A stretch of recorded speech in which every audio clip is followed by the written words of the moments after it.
Well, hello again. This is the second in how to pray as a question. And last time I talked about being outside. Well, we're still outside in a very similar place at the moment, Peter and I. He's kind of filming both of us this time. He may want to chip in with all sorts of comments. Who knows? But the second one I want to mention is not actually about being outside. One of the things I found in my sort of journey of faith was that I loved to have one particular place where I focused, where I could reflect, where I could talk to God, where I could think about things, where I could read things, where I could keep a notepad by the side of me. And that can be quite a small space sometimes.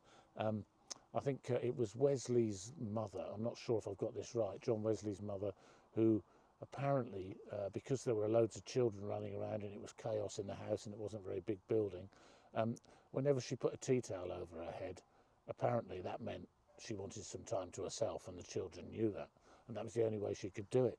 Um, I mean, if it really came to it, I'll be a bit crude, you could sit on the toilet if that's the only place you can get a bit of peace and quiet. But in my case, I had a really small study for quite a number of years in a tiny terraced house in Skelmersdale in Lancashire.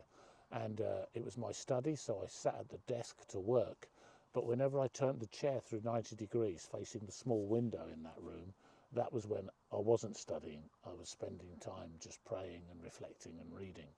And so it was actually just a movement like that that really helped me to pray, and for me to know that this was a few minutes with God that were really precious and treasured.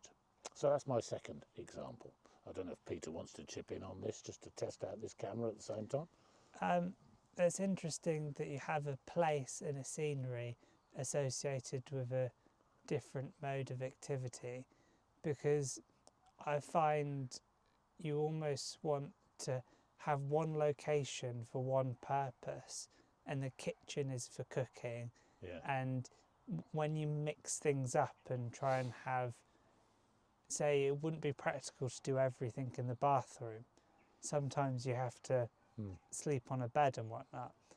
So I like the idea of having a place that instantly sets your focus on a particular mode of being, because you some places are more appropriate for Mm. prayer and quiet moments. Absolutely. And I went to a monastery, I think it's called. Yeah. The place, no, it's, what's the place with monks? Yeah, monastery. Monastery. And they had a big church area, but on the end of the building, they had a room that you're not allowed to speak in, with chairs, looking at a artwork of a pane glass window. Yeah. And He's that already that ahead of me for something I'm going to mention in the next talk, but yeah, that's good. and that place sets you in a mode of thought to be quiet and pray. So I think if you're struggling with prayer, maybe an idea is to give yourself a location and a time and a place that puts you in that framework. Yeah.